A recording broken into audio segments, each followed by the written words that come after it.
ला जाओ, कहाँ तक पढ़ा दिया मैंने? अच्छा जगलर वगलर बता दिया था, बूंदे, अच्छा हो गया तो काफ़ी कुछ था। Motion and gravity acceleration constant पे चर्चा चल रही थी, ऊपर टाइम ऑफ लाइट ये वो ऊपर नीचे से कुदा लेते हैं। लो आ जाओ, छोटी छोटी बातें और कर लेते हैं। आइए सन्नाटो, देखिए इधर देख, जगलर वाले सवाल करा दिए थे, बूंदे बांदी वाले करा दिए, सिंपल वाले करा दिए, और टावर से फेंकने वाले कर लो। उसमें क्या है देखो, एक जामफल, कौन सा जामफल? मान लो कि मैं आपसे बोलूंगी एक पार्टिकल को ड्रॉप कर दिया गया, बिल्कुल सिंपल, जो भी आप पढ़ते हो वही, उसकी इनिशियल रफ्तार 0 है। कितनी? 0। उसे एच हाइट नीचे जाना है, बताओ उसे कितना टाइम लगेगा? सब निकाल के बता दो, उसको कितना टाइम लगेगा, कितनी रफ्तार से वो टकराएगा, जल्दी से बता दो। हाँ मुझे पता है, निकाल दो मुझे पता है, जल्दी फटाक से निकाल दो ना, ताकि कुछ ऐसा नहीं रहे कि छोड़ दिया है कुछ, है कि नहीं? और अब्बा मैंने कुछ खाएंगे आप लोग? बहुत बढ़िया, इसका मतलब कुछ नहीं खिलाना, कुछ खाएंगे। Yes sir. क्या कह रहा है? प्लीज क्या मतलब? अच्छा प्लीज कुछ खिला दूं? प्यार से बोल रहे हो? क्या खाओगे? वो अपने ये से डोमिनोज से पिज्जा मंगवा दूं? कंट्री स्पेशल विद एक्स्ट्रा चीज बस? क्या कहते हो? टॉपिंग सबकी अलग अलग है, सेम है? अलग अलग है ना? तो एक काम करना, नीचे जाते हो लिखा जाना, हम अगले टर्न पे मंगा देंगे, ठीक है? आजा सर, पिज्जा खाएंगे साले, रोटी सुखा के अचार लगा के पिज्जा खा के समझते हैं। चला जाओ। हाँ, जब बॉल टकराएगी तो रफ्तार √2gh होगी, ये मैं नहीं बताने वाला। यहाँ से यहाँ तक का टाइम कितना होगा? √2h/g। अरे हाँ ना बोल। क्या भाई साहब जो अपना टाइम निकालने का तरीका, सिंपली भाई साहब इनिशियल रफ्तार 0 है, कोई बुराई वाली बात? जहाँ से फेंके उसे ओरिजिन मानते हैं, कोई दिक्कत नहीं है। तो डिस्प्लेसमेंट हो गया -h equals to ut plus half of at square, half of acceleration is -g into t square. अरे हाँ ना बोल। टाइम आ गया, कोई दिक्कत वाली बात नहीं है। v square minus u square बराबर 2h equals to 0 square equals to 2 into -g into -h। अरे हाँ ना बोल। आंसर आ गया v इक्वल्स टू √2gh। सबने बोला ठीक, मैंने ही बोला ठीक। मैं तो कह रहा हूँ किसी भी टाइम t पे आपसे रफ्तार पूछ ले, दूरी पूछ ले, कोई दिक्कत नहीं है। किसी भी टाइम t पे जो आपकी रफ्तार होगी, ध्यान से देखो तो वो होगी gt। क्या होगी? और जो आप दूरी ट्रेवल कर चुके होंगे वो होगी हाफ gt स्क्वायर। अरे हाँ ना बोल। अरे जब पार्टिकल को ड्रॉप करा जाए किसी भी उससे, तो अब कितनी देरी में क्या होगा आपने बताना, कोई खास बात? अब ऐसी वगैरह में ऐसे टाइम पास होते हैं कि भाई साहब मान लो कि एक ऊपर वाली छत से एक आदमी सुंदर कन्या गिर रही है और तू सुपरमैन है, दूर खड़ा है इतना। अरे हाँ ना बोल। मान लो सुंदर कन्या ऊपर से नीचे गिर रही है और तू सुपरमैन है और तू यहाँ से 200 मीटर की दूरी पे खड़ा है। अगर सुंदर कन्या ऊपर 500 मीटर की छत से गिर गई है तो बताओ आपकी कितनी रफ्तार होनी चाहिए कि आप उसे पकड़ पाओ? जितनी देर में नीचे गिरे आप वहां से यहाँ आने। अरे हाँ ना बोल। बहुत सारे ऐसे अर्जी फर्जी सवाल जिनमें कोई खास बात ना तो तुम्हारे अटकने वाले ना तुम मुझसे पूछने वाले हो, इसमें कोई शक वाली बात नहीं। सर आपने पहले ही बता दिया, भटक भी जाएंगे तो पूछ भी नहीं पाएंगे। बोलता जो मैं बोला चुमका। So the first variety on dropping of the particle from this is this. Second one is, अगर हम उसको मान लो पार्टिकल को ऊपर फेंक दें, कहाँ फेंक दें? ऊपर फेंक दें तो भी कोई खास बात नहीं। मेरी बात बहुत ध्यान से ना, मान लो पार्टिकल आपने ऊपर फेंक दिया तो आपके लिए कितना टाइम लगेगा बताना, कोई खास बात नहीं। मान लो आप ऐसे जहाँ से फेंकते हैं उसे क्या लेते हैं? ओरिजिन। ऊपर वाली रफ्तार अपनी u हो गई, क्या हो गई? u। ध्यान से तो पार्टिकल ऊपर जाके नीचे आएगा, ऊपर जाके नीचे आएगा। अगर हम टोटल टाइम ऑफ फ्लाइट निकाली तो हम लिखेंगे -h बराबर ut minus half of gt square. पहले था इक्वेशन समझ आई क्या? अरे हाँ ना बोल।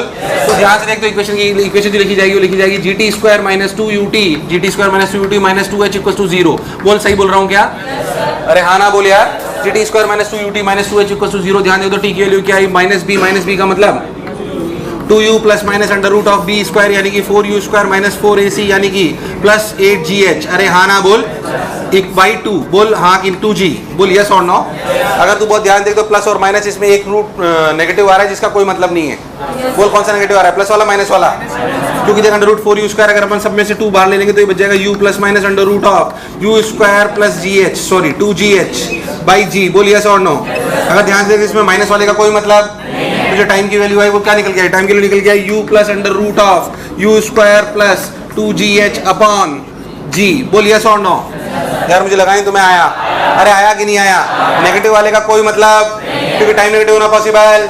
वैसे मैं इसको बताया था वो टाइम असलियत में पता है क्या है कि अगर पार्टिकल को मैं यहाँ से फेंकता, अगर पार्टिकल को मैं, तो यहाँ से यहाँ तक का जो टाइम होता ना वो है वो माइनस, वैसे उसका कोई सिग्निफिकेंस, अरे यार पहले देखिए टाइम के दो रूट आए, टाइम के दो रूट आए, प्लस वाला ही हमें लेना है। वो प्लस वाला कौन सा टाइम है, यहां से लेकर पूरा टाइम है या सिर्फ यहां से यहां तक का टाइम है? पूरा टाइम है ये। अरे यार ये पूरा टाइम है, नहीं आया, आया कि नहीं आया?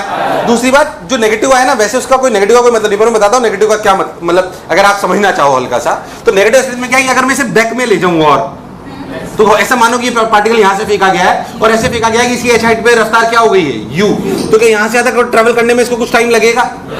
वो t1 है। अरे यार मुझे लगा नहीं तुम्हें आया, आया नहीं आया, आया नहीं आया। खैर अपने उससे कोई खास लेन देना नहीं। अगर इसमें टाइम ऑफ फ्लाइट पूछे, फाइनल रफ्तार पूछे, फाइनल रफ्तार निकाल सकते हो? फाइनल रफ्तार क्या होगी, v square minus u square बराबर, अरे नहीं आया, v square minus u square बराबर 2as, तो final square minus u square equals to 2 into minus g into minus h। पहले बताओ जो मैं बोला चमका, पहले बताओ किसी को साइन रखने में तो कोई तकलीफ नहीं आ रही है?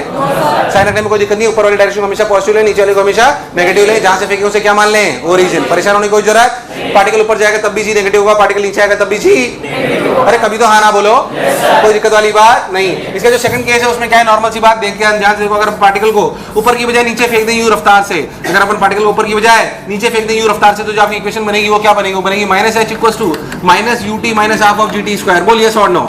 अगर इक्वेशन की बात करें तो अपन लिखेंगे gt square plus 2ut minus 2h equals to 0। बोलिए यस और नो। तो t के लिए अपन ध्यान देंगे तो लिखा जाएगा minus 2u plus minus under root of 4u square plus 8gh upon 2g। मुझे लगा ही नहीं तुम्हें आ रहा है। अगर अपन ध्यान देंगे तो फिर लिखा जाएगा माइनस 2u माइनस 2 बाहर चला गया, minus u plus under root of u square plus 2gh। मैंने माइनस वाला उड़ा दिया क्योंकि माइनस वाले का कोई मतलब, अरे हाँ ना बोल। ध्यान से तो ये टाइम आया इसका, अगर अपन नीचे फेंके तो, अगर अपन एक बार चेक कर लेते हैं कि अपन ने सब कुछ सही करा नहीं करा, इसे रटने की कोई जरूरत नहीं। आप नॉर्मल कोर्स में अगर अपनी बुद्धि लगाओगे तो आपको दिखाई देगा, कोई दिक्कत वाली बात।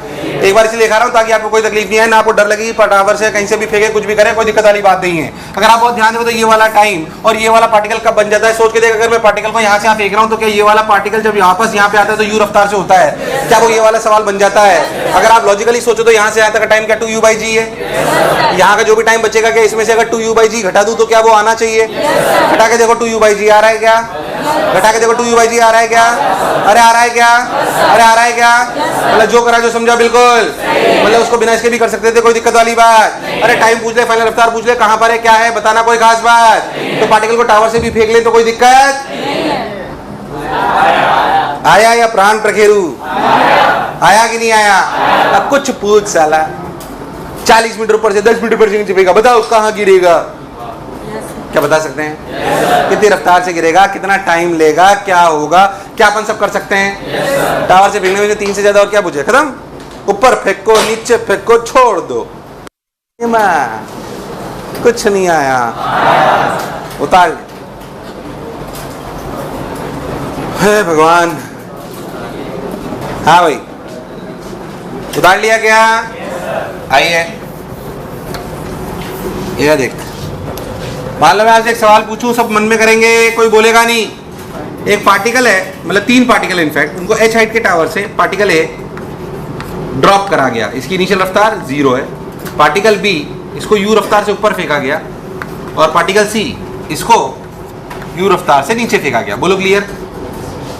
सेम हाइट से एक पार्टिकल को छोड़ दिया गया, एक ऊपर फेंका गया और एक को नीचे फेंका गया। आपको अरेंज करना है टाइम ऑफ फ्लाइट को डिक्रीजिंग ऑर्डर में, कोई बोलेगा नहीं, खुद करो। Arrange time of flight in decreasing order.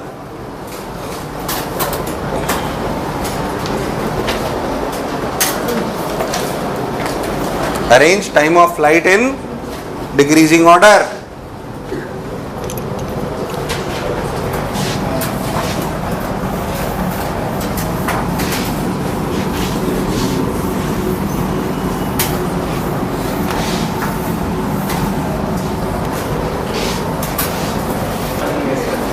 सबसे ज्यादा समय किसको लगेगा? सबसे कम किसको लगेगा? फिक्स है, तो पार्टिकल नीचे फेंकोगे तो साला जल्दी जाएगा। सी तो सबसे कम है, इसमें कोई शक वाली बात। ए और बी में कंफ्यूजन रहता है, क्या बता सकते हैं या डिपेंड्स ऑन यू? क्या आप गारंटीड बता सकते हो ए और बी में किसी टाइम ऑफ फ्लाइट ज्यादा है या it depends on you? Confusion A और बी में ही है। या डिपेंड्स ऑन यू?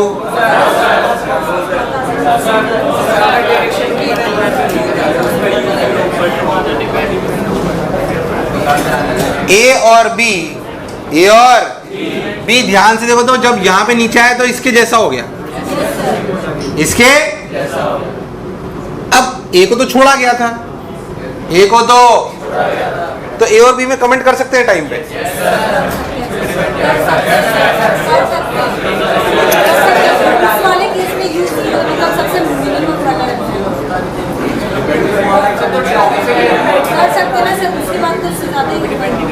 क्या भाई यहां से लेकर यहां तक का टाइम ए का तो इससे ज्यादा ही होगा, पर ये जोड़ने के बाद ज्यादा होगा कम होगा ये पता नहीं, बी का ज्यादा होगा। लॉजिक सुन, क्या बी ऊपर जाकर टॉप पॉइंट पे रफ्तार जीरो हो गई? अरे तो यार अगर इसको भी जीरो से छोड़ा, इसको भी मान लो यहाँ से जीरो से छोड़ा, तो ये टाइम तो ज्यादा ही है और ये और जुड़ रहा है इसमें। अरे हाँ ना बोल, अगर ध्यान देखो तो बी ऊपर जाके जीरो के जैसे एक्ट करेगा तो हाइट भी बढ़ गई, नहीं आया? आया कि नहीं आया? पक्की बात। इसलिए कोई भी रफ्तार हो उससे कोई लेना देना, पर टाइम जरूर ज्यादा होगा। पहले था जो बोला चमका, तो सबसे ज्यादा टाइम किसका ज्यादा और सबसे कम? मुझे लगा नहीं तुम्हें आया। अच्छा फाइनल स्पीड पे कमेंट कर सकते हो?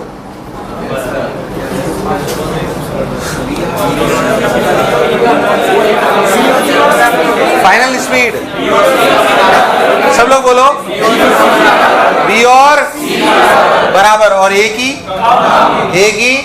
पक्की बात। जाहिर सी बात है इसे जोर से फेंकेंगे तो ये कम से टकराएगा और ये, मुझे लगा नहीं तुम्हें आया। अगर यू से फेंकोगे तो इसकी रफ्तार क्या हो जाएगी? इसकी रफ्तार हो जाएगी v square minus u square बराबर 2 into minus g into minus h. बोल यस और नो? तो इसकी रफ्तार हो जाएगी अंडर रूट 2gh की बजाय यू स्क्वायर प्लस 2gh। बोल यस और नो?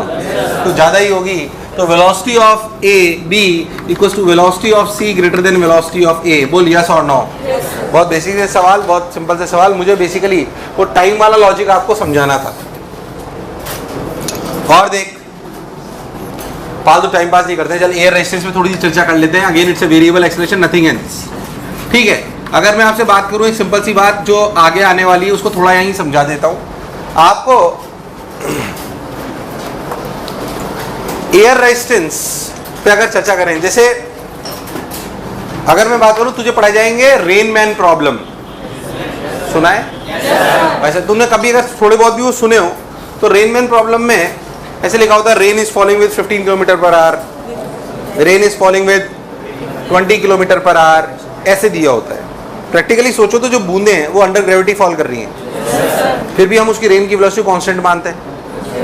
जो सवाल आते हैं यार, तूने कभी भी सवाल देखे होंगे रेन वाले, तो उसमें ऐसे लिखा होता है rain is falling with 15 kilometre per hour, rain is falling with 20 kilometre per hour. It means क्या we are considering the rain velocity constant? It means we are considering rain velocity constant. Got my point? It means we are considering rain velocity as a constant. सबने बोला ठीक, मैंने ही बोला ठीक। अब सुन, rain velocity constant हम क्यों मानते हैं? सोच के देख, चल एक प्रैक्टिकल होता है। सोच अंदाजन अपने जो ये क्लाउड होते हैं कितने ऊपर होते होंगे? 1-1.5 किलोमीटर, और क्या ज्यादा बोल रहा हूं वैसे मैं, बट फिर भी इतने हो सकते हैं। अरे यार है ना। अब सोचो 1-2 किलोमीटर का मतलब 2000 मीटर। कितना? मान लो बूंद यहां से टपकी और नीचे आई 2000 मीटर पे, तो रफ्तार कितनी होगी उसकी? Under root 2 into 10 into 2000। अरे हाँ ना बोल? तो 4 का 2 बाहर इंटू 200 मीटर पर सेकंड से अगर तुझे बूंदे टकराएं तो गोली की तरह आएंगी। अरे यार बोले ऐसा होता फिर तो शायद, अरे बारिश होने वाली, सब घुस जाओ अंदर। किसी के भाई साहब छेद नजर आए चेहरे पे तो बोले भाई साहब बारिश में भीग गया था। अरे हाँ ना बोले यार, ऐसा होता वास्तविकता में? अरे 200 मीटर पर सेकंड से बूंदे आती। अरे आती कि नहीं आती? 200 मीटर पर सेकंड बहुत खतरनाक रफ्तार है भाई साहब। इतनी रफ्तार से अगर बूंदे आप पे टकराएंगी तो आपको सहन अच्छा खासा मास होता है बूंदों का। अरे कभी बहुत तेज बारिश में आप भीगो तो ही लगने लगती है। ओले, हाँ ओले समझ लो। तुम तो ऐसी बातें करते हो ना, बारिश तुमने देखी ही नहीं क्या सर, बारिश में भीगना, what is this sir, we are from a high class society हो ना, भिखारी कहीं है। तो 200 मीटर पर सेकंड बहुत खतरनाक है। तो वास्तविकता में ऐसा होता जब बूंदें चलती हैं, तो जब वो चलती हैं तो एयर ड्रैग आता है। क्या आता है? वास्तविकता, है ना। ये तो खतरनाक है अगर ऐसा मानो। तो जो बूंदें होती है वो जैसे से नीचे गिरना चालू करती है, उन पे mg लग रहा होता है और उन पे एक रेजिस्टिव फोर्स लग रहा होता है। क्या लग रहा होता है? असलियत में कुछ इस टाइप का होता है kv। असलियत में जितना ज्यादा रफ्तार होगी उतना ज्यादा रेजिस्टिव फोर्स होगा। जनरली ये इस टाइप का होता है kv टाइप्स का, और it is proportional to v। v is what? Speed बोलो। और इसकी डायरेक्शन अपोजिट टू स्पीड होती है। यार हाँ ना बोल। तो जैसे से नीचे आएगा, जैसे मान लो आपने बूंद में चलना चालू करा तो mg लग रहा है, तो रफ्तार बढ़ी घटी? रफ्तार बढ़ी तो ऊपर वाला फोर्स बढ़ा घटा? बढ़ा। तो धीरे धीरे रफ्तार बढ़ी की घटी? रफ्तार अभी भी बढ़ी, पर क्या जैसे जैसे रफ्तार बढ़ी रेजिस्टिव फोर्स बढ़ा, तो रफ्तार के बढ़ने की रफ्तार घटी? अरे यार हाँ ना बोल। अब जो एक्सेलरेशन इफेक्टिव आया किसी भी टाइम t पर, वो क्या आया? g minus kv by m। यार हाँ ना बोल। अरे नहीं आया। क्या ये किसी भी समय जब मेरी रफ्तार v है तब एक्सेलरेशन है? यार मुझे लगा नहीं तुम्हें आया। आया कि नहीं आया? सिंपल। अब अगर आप लॉजिकली सोच लो तो आप ऐसी इक्वेशन होती है। अब कुछ नहीं, क्या ये acceleration as a function of v है? ये acceleration as a function of, तो मेरे लिए सवाल है एक, मेरे लिए अगर मैं तुझसे पूछूं एक्सेलरेशन इज पहले तो acceleration is a function of v आया कि नहीं आया? थोड़ा और अच्छे से लिखना चाहो तो ऐसे लिख लो, a equals to mg minus kv by m। क्या acceleration is a function of v? अगर मुझे चाहिए displacement is a function of time t, velocity is a function of time t, क्या मैं इसे लिख सकता हूँ a बराबर dv बाई dt? क्या फंक्शन को नीचे ले आऊंगा? क्या इंटीग्रेट कर लूंगा? क्या एलिगेटर फंक्शन? अरे नहीं आया। देख ध्यान से लिख लेते हैं भाई साहब, उसमें क्या बात है, देखो समझ में आ जाएगा। dv बाई, डरना मत अब ऐसे, इसमें mg minus kv equals to m dt। ध्यान से देखो तो you are solving variable acceleration, जो आप पहले ही बहुत ढंग से पढ़ चुके हो। क्या प्रोसेस सबको समझ में आता है? अब दोनों तरफ क्या कर लूं? इंटीग्रेट। सब लोग बताओ इसका इंटीग्रेशन बोलो। माइनस 1 बाई के ln, समय शून्य पर रफ्तार शून्य, समय t पर रफ्तार v, कोई बुराई वाली बात? ln mg minus kv by mg। अरे नहीं आया, मुझे लगा नहीं तुम्हें आया। Equals to mt equals to, अरे कभी तो हाँ ना बोल। तो भाई सब लिखा गया mg minus kv equals to mg e की पावर माइनस kmt। अरे यार नहीं आया। आया नहीं आया? ध्यान से देखो तो v की वैल्यू क्या आई? v की वैल्यू आई mg 1 माइनस e की power minus kmt by k। अरे कभी तो हाँ ना बोल। नहीं आया। It's exponential function. तू ध्यान से देख तो पता है किस तरह की इक्वेशन है? Q बराबर CV 1 माइनस e की power minus t by RC, charging of a capacitor. Charging of a, खैर मैं आपको जज करा देता हूँ, ध्यान से देख। क्या t इक्वल्स टू 0 पर रफ्तार कितनी है? रख के देख। t 0 e की पावर 0 1 1 माइनस 1 0। क्या रफ्तार है 0? रफ्तार है। समय बढ़ता जा रहा है तो रफ्तार भी बढ़ती जा रही है, पर क्या एक टर्मिनल वेलोसिटी अचीव होगी इनफिनाइट टाइम पे? कब होगी? तो t इक्वल्स टू इन्फिनिटी पे रफ्तार कितनी है बोल? कितनी? ध्यान से सोच। तो इसे यहाँ से भी डायरेक्ट निकाल सकते थे, इसे बोलते हैं टर्मिनल वेलोसिटी। क्या बोलते हैं? यही टर्मिनल वेलोसिटी आपको सवालों में दी होती है। अरे हाँ ना बोल। टर्मिनल वेलोसिटी कब अचीव होगी? जब क्या दोनों का फोर्स बराबर हो जाएगा। दोनों का फोर्स बराबर होने का मतलब mg बराबर kv। तो क्या terminal velocity at terminal velocity at terminal velocity, अरे हाँ ना बोल। क्या है terminal velocity a equals to 0, मतलब क्या mg बराबर kvt। vt की वैल्यू क्या mg बाई k।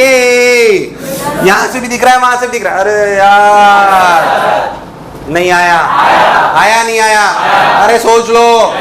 तो ये आपकी टर्मिनल वेलोसिटी कहलाती है। असलियत में टर्मिनल वेलोसिटी अनंत समय पे अचीव होती है। सर अनंत समय तो कभी आता ही नहीं है। तेरे को अगर थोड़ा बहुत याद हो तो तेरे को पता होगा कि ये ग्राफ जो बनेगा v और t, किसका? v और t, वो इस प्रकार का बनेगा। तुम्हें कुछ भी याद? अरे हाँ ना बोल। It's a exponential curve. It's a और तू बोलेगा सर टर्मिनल वेलोसिटी तो कभी अचीव ही नहीं होगी, जाहिर सी बात है वो नहीं होगी, पर उसका मैक्सिमम बहुत जल्दी अचीव हो जाएगा। टर्मिनल वेलोसिटी आनी थी 10, क्या आनी थी? तो 9.999 एक फाइनाइट टाइम में अचीव हो जाएगी। उसके बाद वो वास्तविकता में 10 कभी नहीं पहुंचेगी, पर क्या हम बोल सकते हैं वो अप्रोक्सीमेटली 10 है? After a finite time, yes और नो? नहीं आया, आया नहीं आया, आया नहीं आया। ये वैसी ही बात है, उनको समझ में आएगी थोड़ा बहुत कभी सुना है तो कि कैपेसिटर कभी फुली चार्ज होता पर हम उसे मान लेते हैं। अरे यार नहीं आया, नहीं आया, नहीं आया, नहीं आया, नहीं आया, नहीं आया।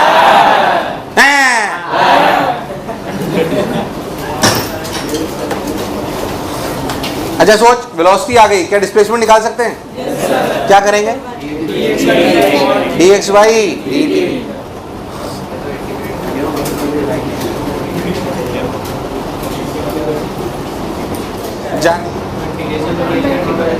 कहाँ हाँ तो dt by m ही तो चल रहा था। अच्छा ये m है, हाँ कहाँ हाँ सही तो है। अच्छा m नीचे चल रहा है।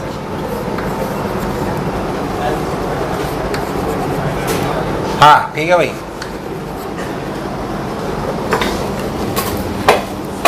जाने जिगर जाने मन, बोलो क्या समझ आया? कोई रटना नहीं है, ऐसे रटने की जरूरत। पहली बात समझें कि what is terminal velocity and if there is a restive force which is variable, क्या we are able to solve variable acceleration? ये कॉन्फिडेंस आप में होना। अरे है तो वेरिएबल एक्सेलरेशन का सवाल ना, किसका सवाल है? अब ऐसे बोर्ड पे लिखा देखो तो अरे यार कितना शानदार सवाल है, टफ सवाल है, बट सोच के देखो क्या मुझे वेरिएबल एक्सेलरेशन आता है? क्या मैंने acceleration as a function of v निकाल लिया? तो फिर मेरे लिए velocity as a function of time t निकालना कोई खास बात नहीं। मैं उल्टा भी पूछ सकता हूँ, कैसे? Let me tell you. अगर मैं आपसे उल्टा पूछूं कैसे, आप बताएंगे, देखो ध्यान से कि अगर मैं पार्टिकल को u से फेंकूं, कितने से? तो वैसे तो अपने को जो मैक्सिमम हाइट होती थी क्या वो u²/2g होती थी, पर बोलूं कि रेस्टिव फोर्स एप्लीकेबल है और रेस्टिव फोर्स जो है वो इस प्रकार का है, रेस्टिव फोर्स इज -kv, जैसे अभी लिखा, मतलब it is opposite to speed. अरे नहीं आया, तो क्या वेलोसिटी घटेगी? क्या velocity is a function of time t निकाल सकता है? निकाल सकता है क्या? अरे वैसे ही तो सवाल है यार। अब क्या इनिशियल वेलोसिटी भी होगी? यार मुझे लगा है तुम्हें आया, निकाल के बता velocity is a function of time t। यही सवाल है, मैंने ऊपर की जगह नीचे छोड़ दिया, रेजिस्टेंस फ्लो तो लगेगी ना।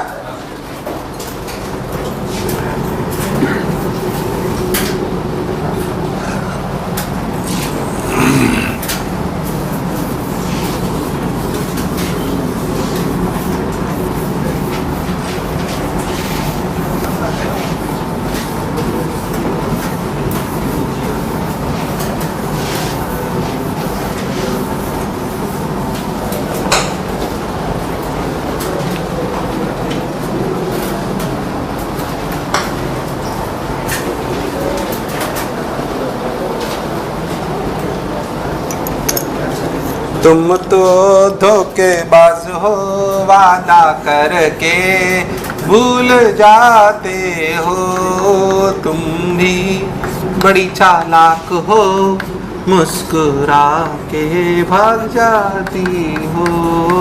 भावा रोज रोज तुम जो सनम ऐसा करोगे। Very good.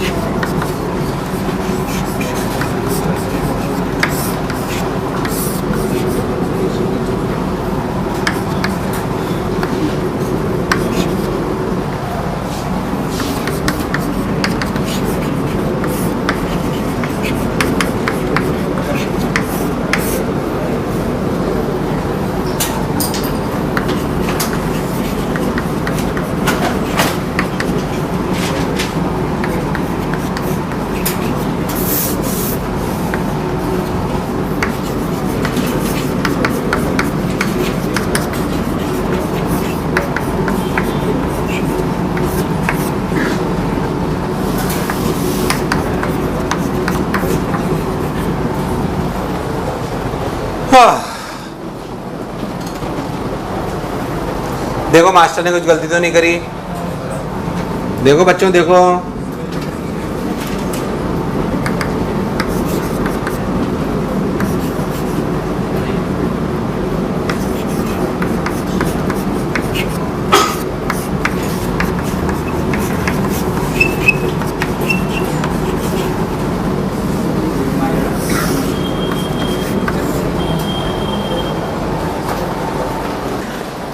है जो पहले तो क्या पिक्चर क्लियर है यार, हाँ ना बोल।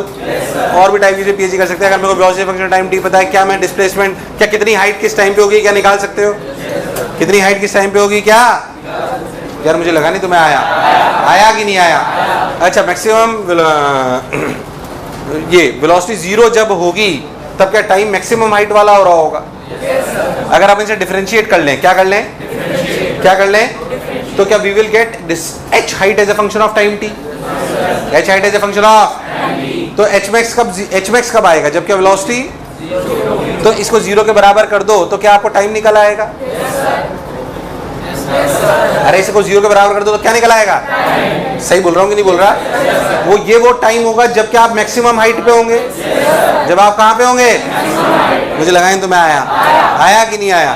तो ऐसे बहुत सारी चीजें अपन उसमें धीरे धीरे करके कर सकते हैं जैसे आपको ठीक लगे। पहले तो जो मैं बोला चमका, मैं इससे डरना मत, कोई फॉर्मूले नहीं है ये कोई फॉर्मूले, मैंने आपको एक अच्छे सवाल कराए हैं ये समझाने के लिए कि अगर एयर रेजिस्टेंस पे सवाल आ जाए तो तुझे करना आना चाहिए। अरे मैंने फंक्शन लिया -kV, क्या लिया? एग्जामिनर दिमाग घूम जाएगा, -kV² भी ले सकता है। अरे ले सकता है ना। शीट में जो सवाल था उसमें उसने कांस्टेंट लिया था, उसमें उन्होंने, तो वो तो उससे आसानी हुआ ना यार। तो कुछ भी ले सकता है। आपको समझ में आना चाहिए कि जब भी रेजिस्टिव फोर्स आएगा तो वेरिएबल एक्सेलरेशन हो जाएगा, और वेरिएबल एक्सेलरेशन सॉल्व करना मुझे आता है। बोलो यस और नो। क्या हमने 30 फॉर्मेट पढ़ी थी? याद है कि भूल गए हो? कोई बुराई नहीं है। तो छोटी छोटी अपनी चर्चाएं थी मोशन अंडर ग्रेविटी की। किसकी थी? कांस्टेंट एक्शन पे अपन ने दो चीजें पढ़ी, एक तो नॉर्मल कांस्टेंट एक्शन के सवाल, एक इसके सवाल।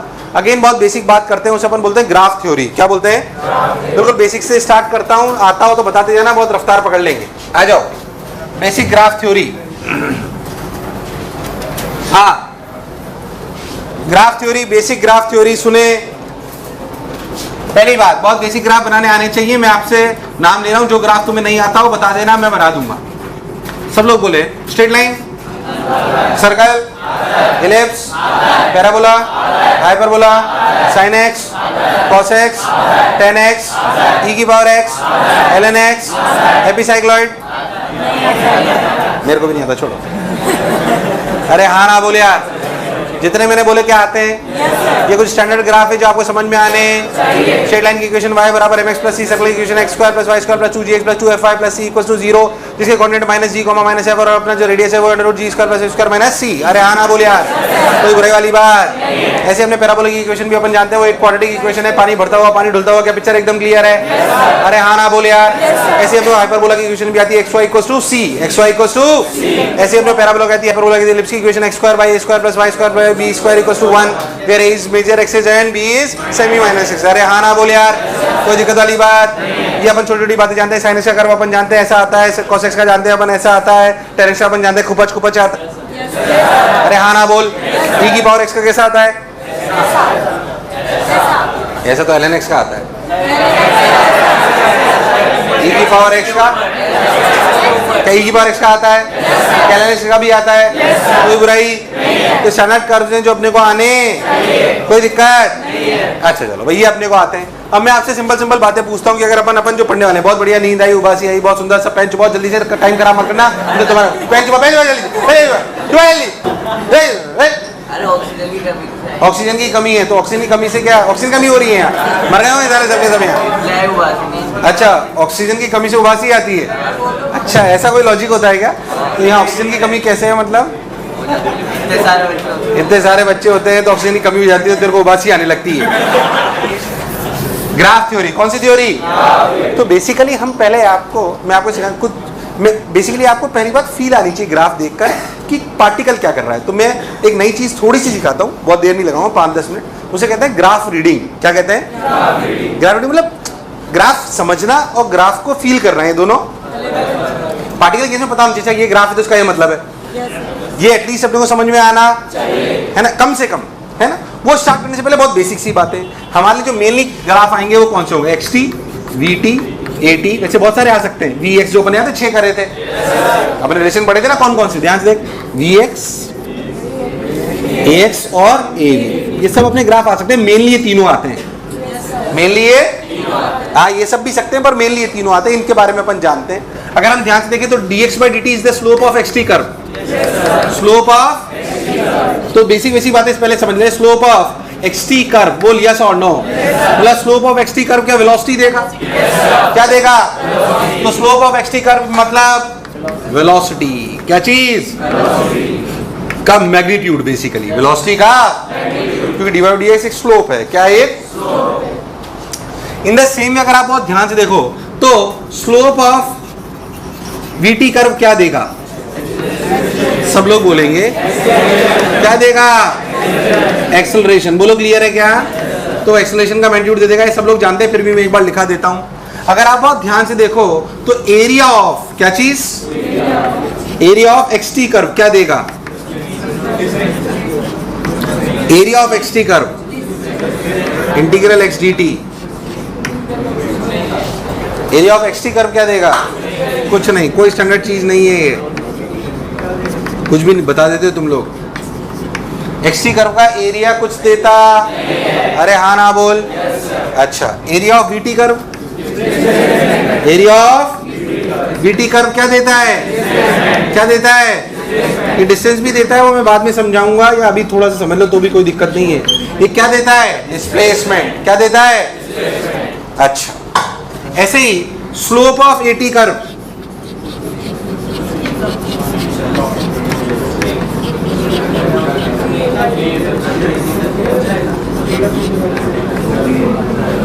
अरे क्या करा अपन ने? हाँ ठीक है, तो हाँ slope of eighty curve, slope of eighty curve basically D a by d T. इसे वैसे कहा जाता है जर्क। क्या कहा जाता है? हालांकि कोई स्टैंडर्ड टर्म नहीं है, बट जर्क, झटका ज्यादा कब लगता है? जो कि rate of increase of acceleration ज्यादा होती है। यार हाँ ना बोल। नहीं आया। अगर हम कंट्रोल्ड एक्सेलरेशन हो रहा है तो हमें अच्छा लग रहा है, हम गाड़ी में ब्रेक लगाते हैं, क्या एक्सेलरेशन घट रहा है? ठीक, हम रुक जाते हैं, कोई दिक्कत नहीं है। पर वो एकदम से अगर वो एक्सीडेंट हो तो क्या एकदम से रुक जाते हैं? ये हमें पसंद नहीं है, इसे हम झटका कहते हैं, इसे हम। और ये है D a by d T. क्या है? तो वैसे कोई स्टैंडर्ड टर्म नहीं है, बट अगर फिर भी थोड़ा ऊपर का पढ़े तो स्लोप ऑफ एटी कर्व यानी कि d a by d t is known as jerk, is known as jerk. मुझे लगा नहीं तुम्हें आया। लॉजिकली भी सोच, d a by d t, झटके में क्या बहुत तगड़ी तरीके से एक्सेलरेशन वेरी करता है? बहुत कम समय में? अरे हाँ ना बोल। तो क्या change in acceleration with time बहुत ज्यादा होता है? उसे कहा जाता है जर्क। क्या कहा जाता है? चलो भाई, इसका स्लोप हो गया एक्सटी का, एरिया ऑफ एक्सटी हो गया, वीटी का स्लोप हो गया, वीटी का एरिया हो गया, स्लोप ऑफ एटी हो गया, area of eighty, area of eighty curve. यार आवाज नहीं आई यार। इंटीग्रल ए डी टी क्या देता है? वी फाइनल माइनस, क्या बेसिक टर्म्स हैं जो अपने को याद होनी? मुझे लगा नहीं तुम्हें आया। आया नहीं आया? अब एक बात और इस बात से सीख ले थोड़ी सी, कि भले हम ये सारे कर्व पढ़ेंगे, अगर अपन बहुत बहुत ध्यान से देखें तो अपने को कुछ कुछ बातें समझ में आएंगी।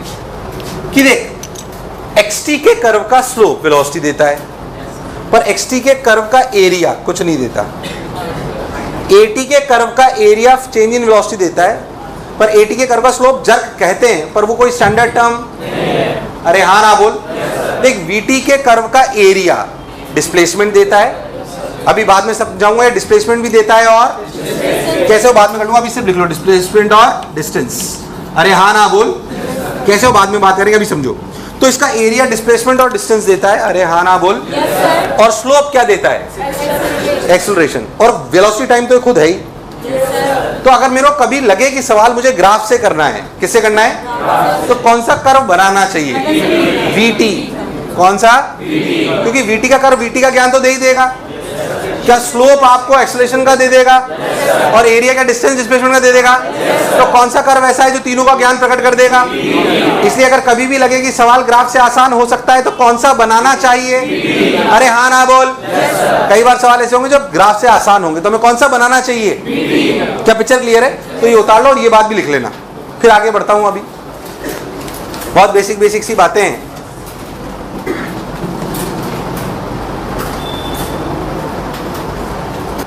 आ जाइए। एरिया ऑफ एटी कर्व, समय के साथ आपको मुश्किल होगा, जो स्कोर आप अभी ला रहे हो उसे मेंटेन करना। उसे क्या करना? मेंटेन। जैसे अभी तुम 250 के ऊपर आसानी से ला रहे हो, फिर 250 के ऊपर आसानी से लाना इतना आसान, तो जो स्कोर आ रहा है ना उसे गिरने मत दो बस। अब क्या मत होने दो, गिरने मत दो। अभी तो यही बहुत इंपॉर्टेंट बात होगी एक तो। खैर, एरिया ऑफ एटी कर्व ये हो गया, ये हो गया, ये हो गया। Before going into the mathematics of the graphs, we should first understand the reading of graphs. Reading of graph, simple simple graph पूछ रहा हूं, आपको सिर्फ इंटरप्रेट करना है कि हो क्या रहा है। बहुत सिंपल, कोई खास बात नहीं। मान लो मैंने ग्राफ बनाया xt, कौन सा xt, ऐसे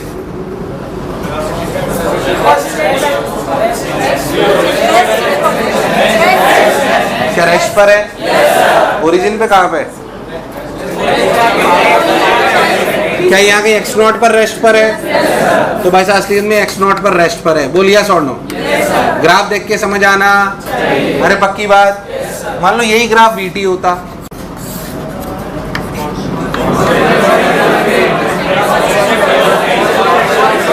अरे हाँ ना बोलो, क्या समझे? क्या कांस्टेंट वेलोसिटी चल रहा है? स्टार्ट कहाँ से हुआ? स्टार्ट कहाँ से हुआ नहीं बोल सकता है जब तक गिवन सिर्फ कांस्टेंट वेलोसिटी का ज्ञान आ रहा है इसमें। t = 0 पे पार्टिकल ओरिजिन से स्टार्ट हुआ, ये इस बात की कोई guarantee? That data should be given to you, that data should be to you. तो बात अपन तो मान लेते हैं अगर ओरिजिन से स्टार्ट है तो मूविंग विद कांस्टेंट वेलोसिटी, कोई दिक्कत वाली बात नहीं है। अच्छा ठीक भाई, बहुत सिंपल सिंपल सी बात। ऐसे ही मान लो कि अगर हम एक्सेलरेशन कांस्टेंट ले लें, एक्सेलरेशन क्या ले लें? अगर हम एक्सेलरेशन कांस्टेंट ले लें तो इससे क्या समझे? क्या particle is accelerating with constant acceleration? कोई दिक्कत वाली बात? कांस्टेंट, इसमें तो खैर कोई रॉकेट साइंस नहीं है। मान लीजिए मैं आपको बोलूं कि आपका ग्राफ ऐसा है। अच्छा तुम्हें एक बात थोड़ी थोड़ी समझ आती होगी कि जब एक्सेलरेशन कांस्टेंट होता है, जब एक्सेलरेशन तो इक्वेशन होती है v = u + at। क्या v और टाइम में स्ट्रेट लाइन? v और टाइम में, और s = ut + ½ at²। क्या डिस्प्लेसमेंट की इक्वेशन पैराबोला? पानी भरता हुआ ढुलता हुआ सब बात की बात पर है तो पैराबोला। तो एक्सेलरेशन कांस्टेंट पे ज्यादा सवाल आते हैं क्योंकि वो स्टैंडर्ड फॉर्मेट है, इसमें कोई शक वाली बात तो ज्यादा उसी पे बात करेंगे। तो एक्सेलरेशन कांस्टेंट के बारे में अगर अपन बात करें तो एक्सेलरेशन कांस्टेंट के केस में velocity time curve straight line आता है। कैसा आता है? और क्या अपना डिस्प्लेसमेंट टाइम कर्व पैराबोला आता है। इतनी बातें अपने को क्लैरिटी से समझ में आनी। मान लो कि अपने को एक xt कर्व है जो ऐसे दिया गया है, देखो ध्यान से, ये t1 या t2, क्या पार्टिकल ने पलटी मारी? कहाँ पे?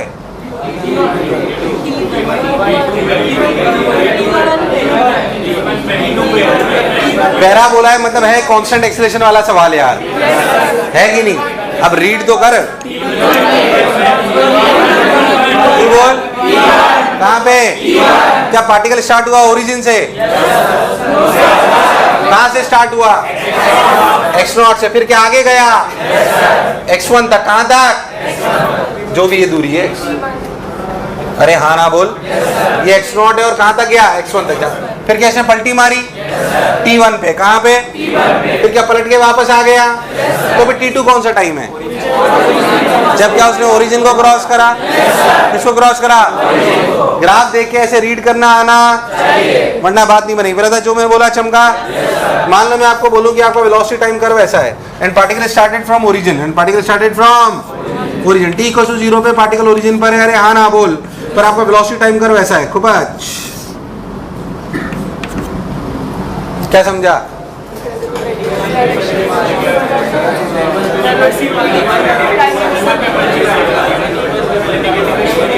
आपको ग्राफ रीड करना आना, तभी तो सवाल करोगे, नहीं तो कहां से करोगे भाई?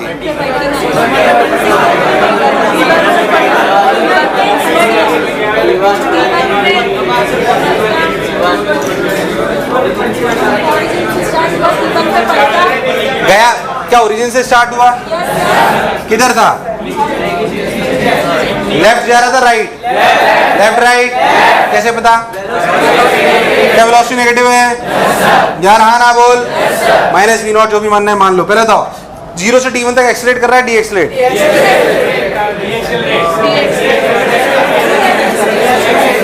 Accelerate D accelerate, accelerate D accelerate, accelerate D accelerate.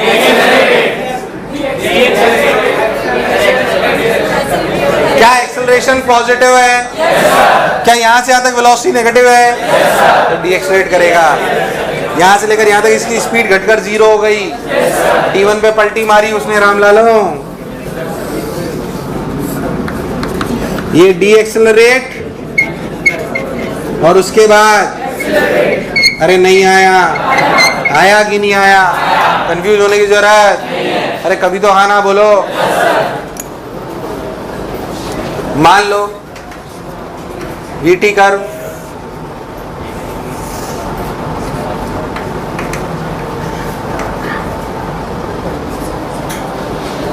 Start from origin,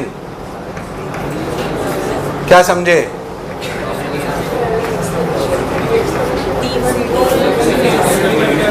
सिर्फ ग्राफ रीड करना है, मैं अभी सवाल तो कराया ही नहीं, मैंने सवाल तो मैंने कराया ही नहीं है।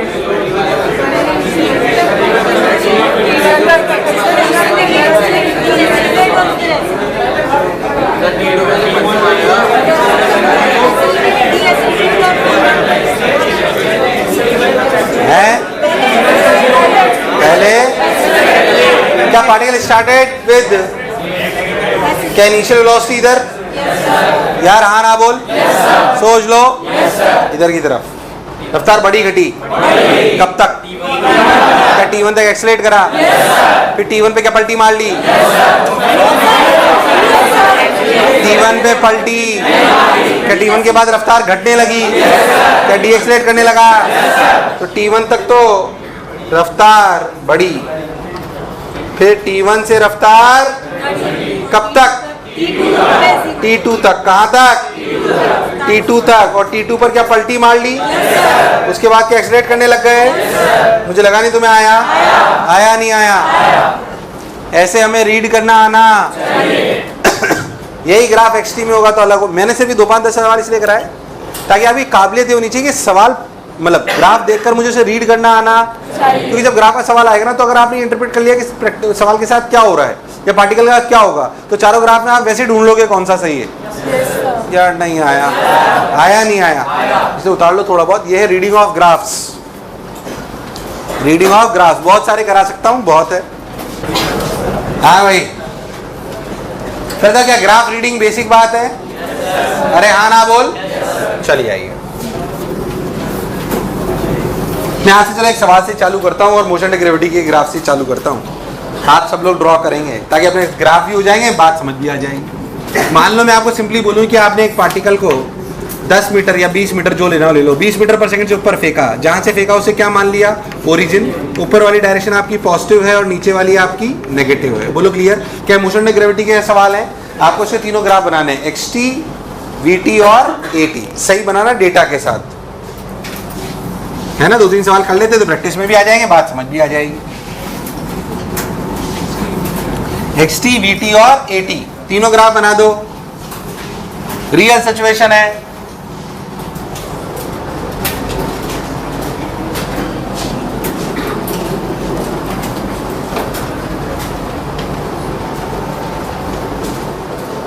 नहीं आया ना? इसमें बहुत देर लगाई। एक्सेलरेशन टाइम, कौन सा टाइम? एक्सेलरेशन कांस्टेंट है, वेरिएबल? क्या कांस्टेंट है? -10 मीटर पर सेकंड स्क्वायर। एक्सेलरेशन कांस्टेंट का मतलब velocity time curve straight line आएगा और क्या डिस्प्लेसमेंट टाइम कर्व पैराबोला आएगा। अरे कभी तो हाँ ना बोल। तो अपन ने AT कर्व बना लिया। ऐसे VT कर्व बनाए भाई साहब। VT कर्व के बारे में अगर बात करें तो सिंपली वेलोसिटी की इक्वेशन है V बराबर U plus AT। U plus AT का मतलब 20 -10 into T gets straight line with negative slope कि positive slope, negative positive, negative positive. क्या इनिशियल रफ्तार 20 है? इनिशियल रफ्तार 20 है। लो भाई साहब ऐसे खूब ऐसे आपका ग्राफ आया, ये अपनी 20, ये अपनी। जब बॉल वापस टकराएगी वापस इस पे तो क्या रफ्तार -20 हो जाएगी। अगर आप बहुत ध्यान से देखो तो कितने समय पर जीरो हो रही है? 2 सेकंड पे। क्या 2 सेकंड पर ऐसे आया और ये 4 सेकंड पे? अरे यार तुम्हें दूर दूर तक ग्राफ समझ। इसे स्ट्रेट लाइन पैराबोला की बात करें, S बराबर 20t minus half of 10t square. क्या इट्स अ पैराबोला विद पानी ढुलता हुआ कि भरता हुआ? ढुलता हुआ। ढुलता हुआ, भरता हुआ? ढुलता हुआ पैराबोला। ध्यान से देखो, h max बराबर अपन जाएंगे u स्क्वायर बाई 2g यानी कि 20 का होल स्क्वायर बाई 2 इंटू 10 यानी कि कितना? 2 ने 2 को मार दिया, क्या 20 मीटर? अरे कभी तो हाँ ना बोल।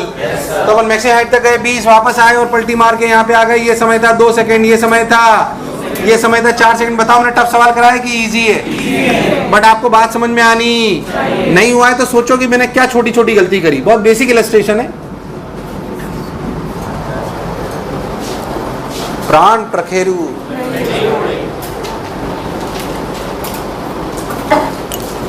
और एक बात मन में सेट है, एक्सेलरेशन कांस्टेंट तो वेलोसिटी टाइम कर्व क्योंकि जनरली वो ही आएंगे, और डिस्प्लेसमेंट टाइम कर्व पानी भरता हुआ डुलता हुआ, ये वो एक अलग चर्चा, वो एक अलग चर्चा, बट होगा यही होगा। अबे टी स्क्वायर के साथ अगर माइनस आ जाए तो डुलता हुआ, प्लस आ जाए तो भरता हुआ। अच्छा कहीं तो समझिए ना, पानी भरता हुआ डुलता हुआ क्या है ये? अबे ऐसे कटोरा बनेगा तो पानी डालोगे तो गिरेगा कि, और ऐसे भरोगे तो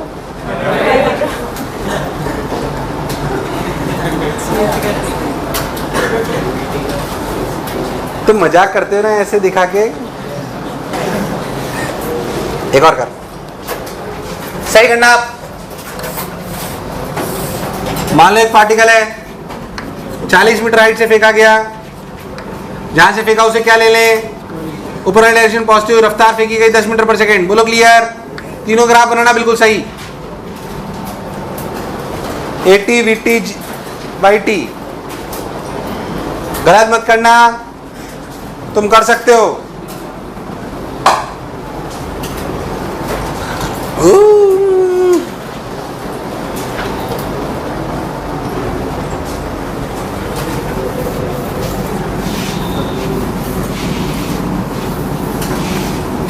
हाँ भाई, कुछ तो लोग कहेंगे, लोगों का काम है कहना, छोड़ो बेकार की बातों को, कहीं बीत न जाए ना।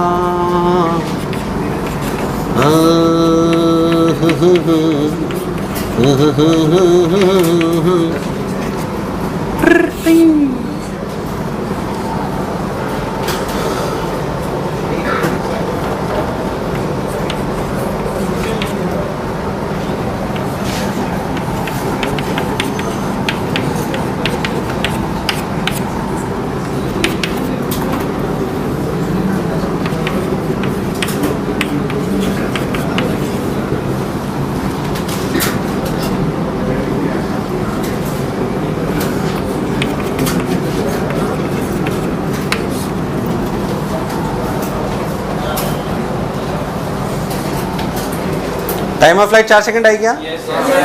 तुमने निकाली नहीं यार। अबे सवाल भी हो रहा है, ग्राफ भी हो रहे हैं, सब हो रहे हैं, करो ना। क्या कर रहे हो? मोशन ग्रेडियंट पढ़ाई थी, क्या कर रहे हो? करो सब लोग, चलो। सारे साल मेरे से करा रहे हो। चालू हुए 10 से, कितने सेकंड पे पलटी मारी? U/G 1 सेकंड पे, और नीचे गए 4 सेकंड तक, तो 4 सेकंड पे रफ्तार हो गई -30, और ये 10।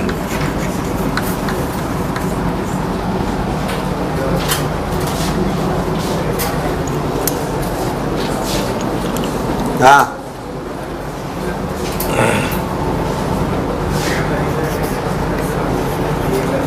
इधर एक YT curve, y equals to 10t minus half of 10t square 5t square. पानी डुलता हुआ, पार्टिकल चालू हुआ 40 मीटर से। कहाँ से? नहीं, ओरिजिन अपन ने वहीं लिया है, ठीक है। ओरिजिन से चालू हुआ, नीचे कहाँ तक जाएगा? 40। तो पहले ऊपर जाएगा 5 मीटर, कितना ऊपर जाएगा? फिर नीचे आएगा जब समय हो रहा होगा 1 सेकेंड, ये समय हो रहा होगा 2 सेकेंड, फिर ये समय हो रहा होगा 4 सेकेंड, और ये दूरी होगी -40। मुझे लगा ही नहीं तुम्हें आया। सही बताऊं तो ये सब चीज़ें प्रैक्टिस से आती हैं। किससे आती हैं? आपको ही लग रहा होगा यार, हो सकता है कई लोग अटक गए हो थोड़ा बहुत, नॉर्मल कोर्स है।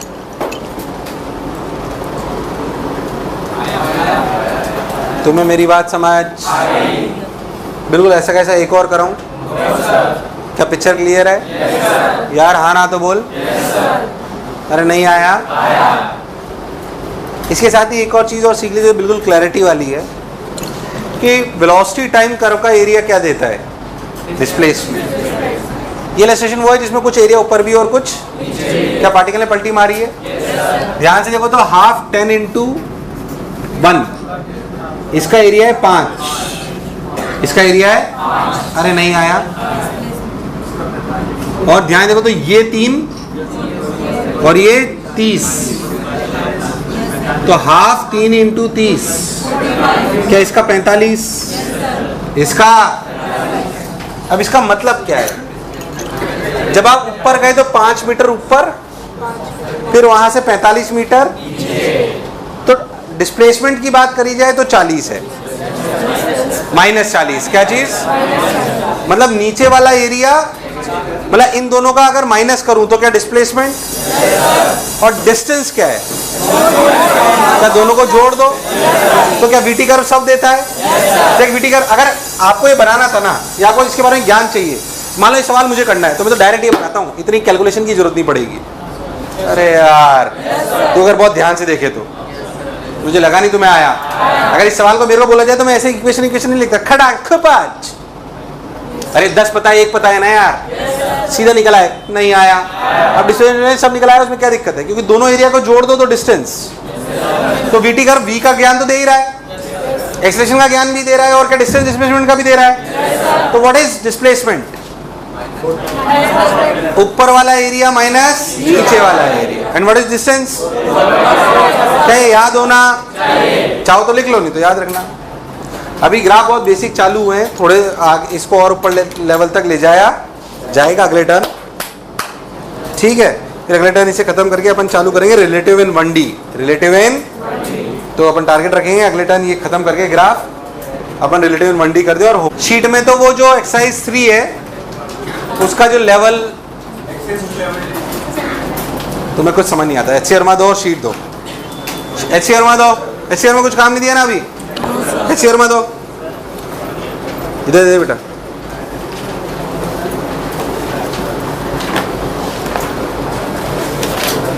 HCR वर्मा लिखो, प्रश्न नंबर 1 से 32, 1 to 32, HCR वर्मा 1 to 32, और एक्सरसाइज 3 लेवल 1 और exercise 3 level 2, section AB, exercise 3 level नहीं, एक्सरसाइज 3 लेवल 1 और लेवल सेक्शन A और ये करके आना है, बोलो क्लियर है। और HCR वर्मा 1 से 32,